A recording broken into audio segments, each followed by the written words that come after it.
Good afternoon.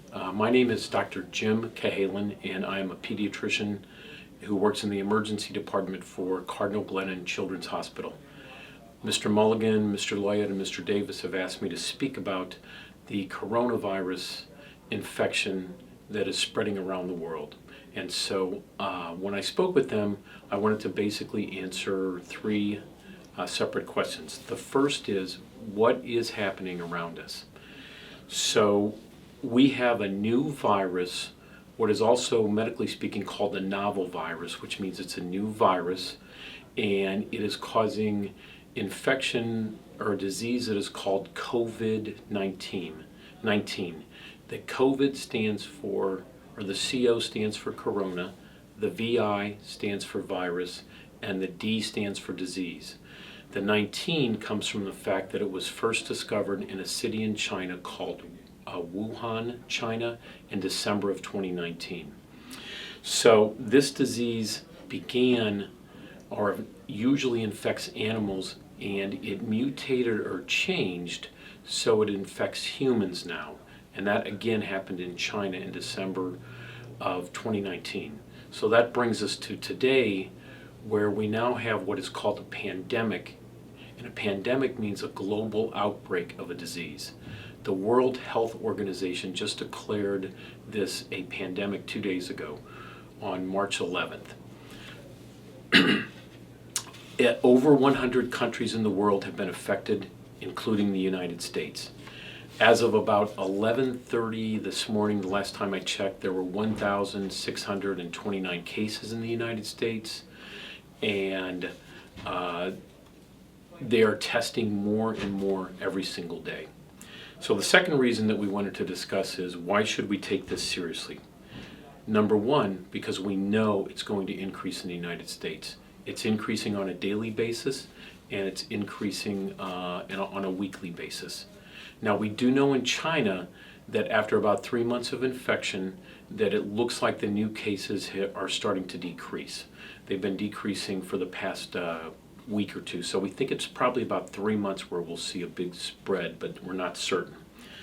The second reason is it's what we call a hardy, H-A-R-D-Y virus, which means that it can live outside of the human body.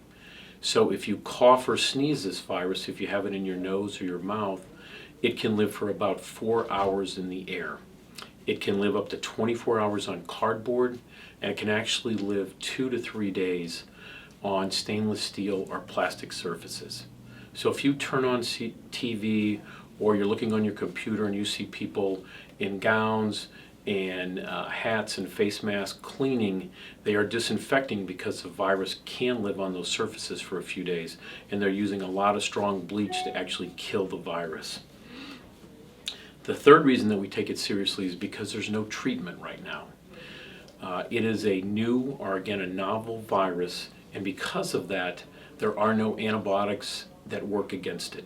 The body has to produce antibodies to fight this off. Since it's a since it is a new virus, we don't have any immunity to it, so our body has to produce the immunity. And that's what takes upwards of 2 weeks until you can be let out of quarantine if you've been exposed to the virus or if you actually have the virus. The fourth reason is that it's spread by respiratory droplet. Respiratory droplets means that you're coughing or sneezing the virus into the air, and it's either going to land on a surface or it's going to go into someone's mouth or nose or on their body, and then they're going to become infected with it. The third thing that we discussed talking about is, what can we do to control this virus to keep ourselves, our families, and our communities safe? There are a number of things that we can do. Number one, don't panic. That's probably the most important thing that you can do at this time.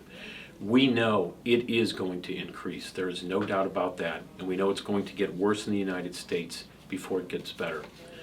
Wednesday night, I was at the Enterprise Center when the Golden Griffins hockey team won state, and CBC scored 2 quick goals to make it 3-2. And there was no panic on the part of the Griffins. They held their own, and they ended up winning 3-2. So that's what we need to do, is not panic. Second thing you can do is to wash your hands frequently with soap and water. And when you wash your hands, you wash them for a total of 20 seconds. If you're not able to wash your hands, then use a hand sanitizer or with at least 60% alcohol. That is what seems to kill the virus. The third thing is, don't touch your mouth, your nose, or your eyes with dirty hands. The only reason you should touch your nose, mouth, or eyes is if you're going to brush your teeth, blow your nose, put on glasses, and wash your hands before you do that so you don't have the virus on your hands and you then infect yourself. If you cough or sneeze into a tissue and immediately throw that tissue away. If you don't have a tissue available, then you cough or sneeze with what we call a chicken wing. So you cough or sneeze into your elbow, and that way the virus doesn't get on your hands if you use your hands to cover your nose and mouth. Try to maintain a distance of at least 6 feet between people, especially if someone is infected. Now, in social situations, that's impossible to do. But if you know someone is infected, you should not be around them, or you should be at least 6 feet apart. Most of the children and adolescents who get this disease get a pretty benign or pretty mild disease, if you will. The people that we're concerned about are men and women over the age of 60, anyone who has chronic lung diseases such as diabetes, heart disease, lung disease, or cancer.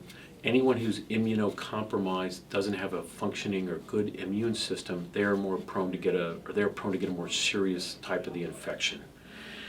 And finally, if you're sick, stay home. Again, the quarantine period is 14 days, so once you've been exposed or you test positive, you're not allowed to return for 14 days. And if you do get sick, since there are no medications that you can use to fight off the virus, then you take Tylenol, ibuprofen, lots of fluids, and get plenty of sleep. Thank you.